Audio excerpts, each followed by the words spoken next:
Good afternoon, students. Today, third lecture of semiconductor. In today's lecture, you can learn energy bands. In previous lecture, you will study atomic structure. In atomic structure, an atom consists of three particles: proton, neutron, and electron. Atom is divided in two parts, center and outer. In center part called nucleus, center part consists particles are proton and neutron. Proton is positively charged and neutron is electrically neutral. That's why the nucleus charge is positive.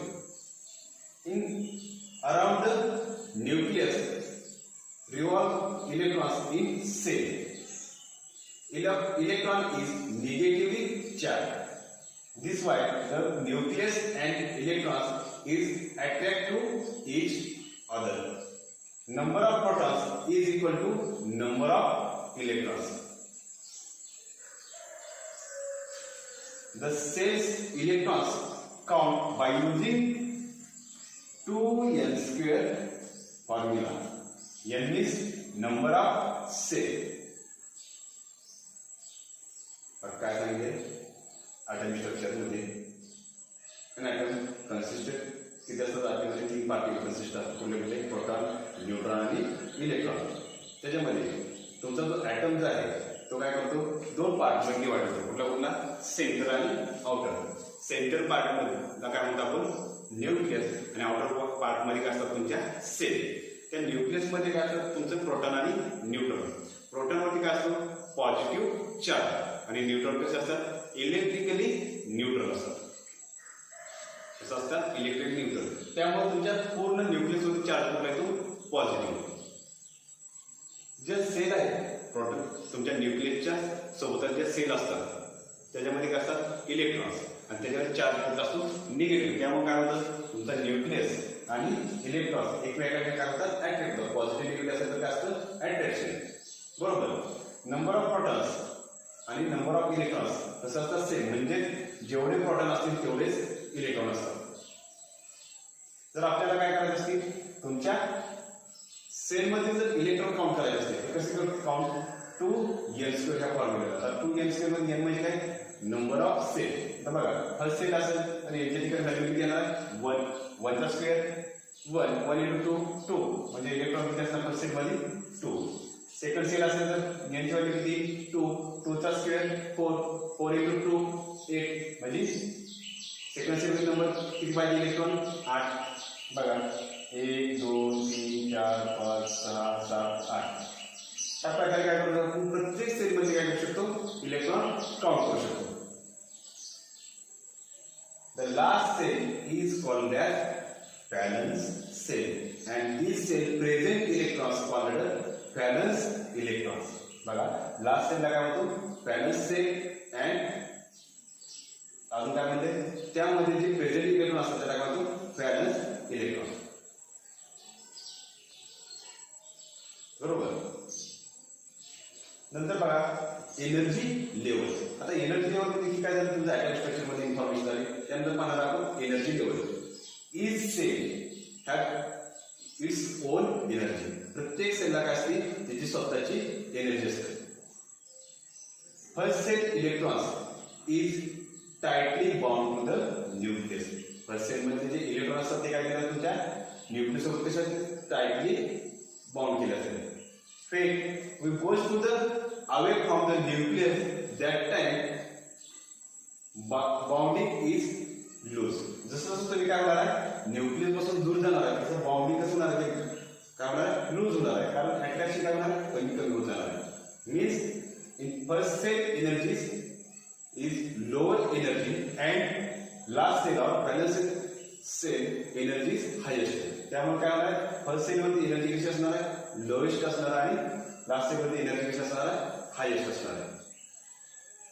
ह्याच्यावरून आपल्याला काय करायचं सेलची काय करायची energy band diagram draw करायची. आता energy band diagram draw करत असताना काय केले एक्स ऍक्सिसला काय घेतो आपण न्यूक्लियस वाय ऍक्सिसला एनर्जी लेवल. बघा तुमची जी फर्स्ट सेल आहे फर्स्ट सेल साठी काय केले फर्स्ट बँड सेकंड सेलसाठी सेकंड बँड आणि थर्ड सेलसाठी थर्ड बँड. आता हे काय करते, first band, second band, third band काय करणार आहे, तर तुमच्या प्रत्येक सेलची किती एनर्जी आहे ती काय करणार आहे, मेन्शन करणार आहे. लास्ट सेल कुठल्या तुमची व्हॅलन्स सेल, आणि व्हॅलन्स सेललाच काय होतं आपण व्हॅलन्स बँड. आता हे वर्क कसं होतं, when we apply the external energy. काय म्हणते बघा, when we apply the external energy means heat, heat, light, etc. That time in last cell or valence cell, electrons are free and they can jump in conduction band.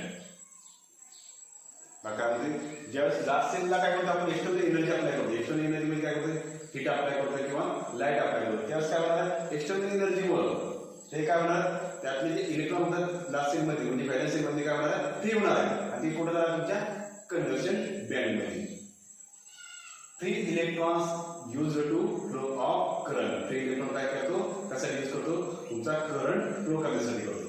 आता हे working कसं होत असतं, बरं जर आपल्याला फर्स्ट सेलमध्ये जर इलेक्ट्रॉन फ्री करायचे असेल तर काय करावं लागेल, एक्स्ट्रा एनर्जी म्हणजे जास्त एनर्जी काय करावं लागेल, अप्लाय करावं लागेल. मात्र लास्ट सेलमध्ये जर करायचं असेल तर काय करावं लागेल, थोडी एनर्जी अप्लाय करावं लागेल. का, कारण फर्स्ट सेल टाईटली बॉन्ड केले असते तुमच्या न्यूक्लियस सोबत, त्यामुळे काय करावं लागेल, एनर्जी जास्त द्यावं लागेल. मात्र लास्ट सेलमध्ये इलेक्ट्रॉन असतात लूजली बॉन्ड असतात, कारण डिस्टन्स न्यूक्लियस पासून जास्त आहे त्यामुळे अट्रॅक्शन कसं असणार आहे, कमी असणार आहे. त्यामुळे इलेक्ट्रॉन एनर्जी थोडी तरी जास्त दिली तर काय होईल, लास्ट सेलमध्ये इलेक्ट्रॉन काय होणार आहे, फ्री होणार आहे.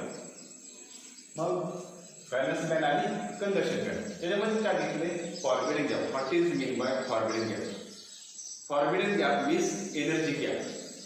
दिस gap can be separate valence band and conduction band. हा फॉरबिडन गॅप काय करतो, तुमच्या कंडक्शन बँड आणि व्हॅलन्स बँडला काय करतो, सेपरेट करतो. आता व्हॅलन्स बँड काय असणार आहे, व्हॅलन्स बँड म्हणजे काय असणार, valence band correspond to valence electrons. Valence band correspond to valence electrons कशाशी संबंधित असतो, तुमच्या लास्ट सेल किंवा व्हॅलन्स सेलच्या इलेक्ट्रॉनशी निगडीत असतो. नंतर काय असणार आहे, कंडक्शन बँड. कंडक्शन बँड म्हणजे काय, what is meant by conduction band? Conduction band has highest energy associated with it. The electrons in conduction band are free electrons. काय म्हणते बघा, the conduction band has highest energy associated with it. conduction band मध्ये जी energy असते कशी असते, highest energy असते. आणि त्यामध्ये जे इलेक्ट्रॉन्स असतात ते electrons in conduction band are free electrons. The conduction band electrons are responsible for flow of current. त्यामध्ये जे इलेक्ट्रॉन असतात ते कशासाठी यूज करतो आपण, तुमचा करंट फ्लो करण्यासाठी. समजलं बघा, the conduction band has highest energy associated with it. The conduction band electrons are free electrons. The conduction band electrons are responsible for flow of current. तुमचा जो कंडक्शन बँड असतो त्याच्यामध्ये एनर्जी किती असते, highest energy असते. त्यामध्ये जे electron असतात ते असतात फ्री इलेक्ट्रॉन असतात आणि ते कशासाठी यूज करतो, तुमचा जो करंट फ्लो होण्यासाठी जे यूज करतो ते कंडक्शन बँड मधील इलेक्ट्रॉन करतो. लक्षात कंडक्शन बँड म्हणजे काय. त्यानंतर आपण काय बोलतो, फॉरबिडन गॅप. फॉरबिडन गॅप काय करतो, forbidden gap is separate the conduction band and energy band, sorry valence band. तुमचा जो फॉरबिडन गॅप काय करणार, म्हणजे कंडक्शन बँड आणि व्हॅलन्स बँडला काय करायचं करतो, सेपरेट करायचं काम करतो. For any given type of material, for any given type of material, forbidden gap may be large, small and medium. बघा, कोणत्याही टाईपचं मटेरियल घेतलं तर त्याच्यामध्ये जो तुमचा फॉरबिडन गॅप असतो तो काय मध्ये कसा असतो, जास्त असतो, लार्ज. काय मध्ये स्मॉल म्हणजे कमी असतो आणि काय मध्ये मीडियम असतो, बरोबर. The materials are classified as conductor, insulator and semiconductor based on the relative width of forbidden gap.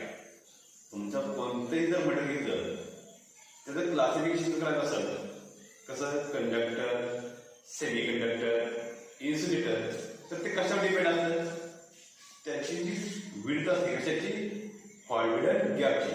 कोणत्याही मटेरियलमध्ये जी फॉरवर्डिंग गॅपची विड्थ असते त्याच्यावरती काय असतं, तुमचं कंडक्टर, इन्सुलेटर आणि सेमी कंडक्टर हे डिपेंड असतं.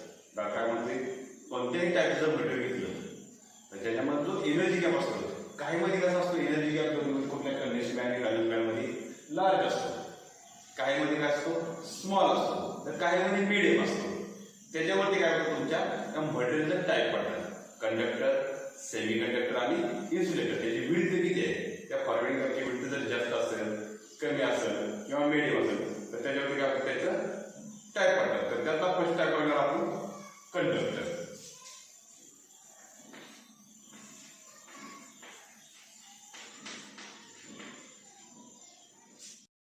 First type is conductor. Conductor are the material which allow the flow of current is very easily. क्या म्हणते मला, conductor are the material which allow the flow of current is very easily. In conductor, large number of free electrons are present. In conductor, large number of free electrons are present. The forbidden gap between conduction band and valence band is very small or zero. This is the band diagram of energy band diagram of conductor. In this band diagram, conduction band and valence band are mixed to each other. Means bands are overlapped. The valence band electrons can be easily jump in conduction band. बरं काय सांगते, conduction band आणि valence band जर बघितलं आपण कशामध्ये, कंडक्टरमध्ये, तर दोन्हीचा जो एनर्जी गॅप आहे हा काय झिरो आहे. काय केले, कंडक्शन बँड मधील आणि व्हॅलन्स बँड मधला जो एनर्जी गॅप हा तो कमी आहे. दोन्ही काय केले, एकमेकांमध्ये मिक्स झाले. मग जर एक्सटर्नल एनर्जी अप्लाय केली, थोडी जर एक्सटर्नल एनर्जी अप्लाय केली तर काय होणार आहे, व्हॅलन्स बँड मध्ये फ्री इलेक्ट्रॉन्स, व्हॅलन्स बँड मध्ये इलेक्ट्रॉन्स काय होणार आहे, लगेच कुठे जाणार तुमच्या कंडक्शन बँड मध्ये.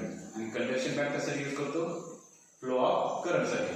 तर ह्याच्यामध्ये जे इलेक्ट्रॉन असणार आहे ते कसे असणार, फ्री असणार आहे. द कंडक्शन बँड कसं सांगितलं, the conduction band are the materials which allow the flow of current is very easily. The number of free electrons in conduction band or conductor is more. तुमच्या conductor मध्ये जे free electron असतात ते कसे असतात, जास्त असतात. हे काय केलं, कंडक्टर मध्ये पाहिजे. Examples of conductor, all metals like copper, aluminium. जर एक्झाम्पल पाहिजे तर काय, तुमच्या ऑल मेटल्स मध्ये चालतात, कुठले कुठले, कॉपर, ॲल्युमिनियम, हे सर्व काय तुमचे एक्झाम्पल कंडक्टर पाहिजे. त्याला जर काय केलं आपण, थोडी जर एक्सटर्नल एनर्जी अप्लाय केली कशाला, कंडक्टरला, तर काय होणार आहे, करंट लगेच काय होतं, तुमचा फ्लो होणार आहे. त्याला एनर्जी आहे कंडक्शन बँड आणि व्हॅलन्स बँड मधला कसा झिरो आहे, दोन्ही एकमेकांमध्ये मिक्स झाले, ओव्हरलॅप झाले. कंडक्शन बँड काय सांगणार, परत बघा, कंडक्शन बँड नाही, कंडक्टर बद्दल. Conductor are the material which allow the flow of current is very easily. In conductor, large number of free electrons are present. In conduction band and valence band, energy gap is zero. Examples of conductor, copper, aluminum, etc. आता तुमचा conductor, conductor मध्ये काय करतो, current easily flow होतो. त्यानंतर second type आहे insulator.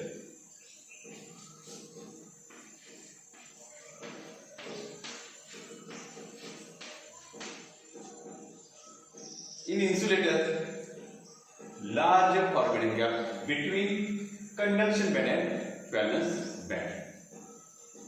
काय म्हणते, in insulator, large forwarding gap between conduction band and valence band. When we can apply external energy, that time valence band electrons cannot be jump in conduction band. बघा, ज्यावेळेस आपण काय करणार आहे, external energy apply करणार आहे कुणाला, तुमच्या व्हॅलन्स बँडला, त्या वेळेस त्या व्हॅलन्स बँड मधील इलेक्ट्रॉन्स हे कंडक्शन बँड मध्ये जाणार नाही, जंप करणार नाही. का तर त्यामध्ये जो एनर्जी गॅप आहे तो कसा आहे, लार्ज आहे. लार्ज असल्यामुळं किती जरी तुम्ही एक्स्टर्नल एनर्जी अप्लाय केली तरी काय होणार नाही, त्यातले इलेक्ट्रॉन्स कंडक्शन बँड मध्ये जाणार नाही. अजून काय सांगू शकता, examples of insulator, plastic, wood, rubber. मग काय म्हणते, the large number of forbidden gap between conduction band and valence band. When we can apply the external energy to valence band, that time in valence electrons cannot be jump in conduction band. Examples of insulator, wood, plastic, rubber,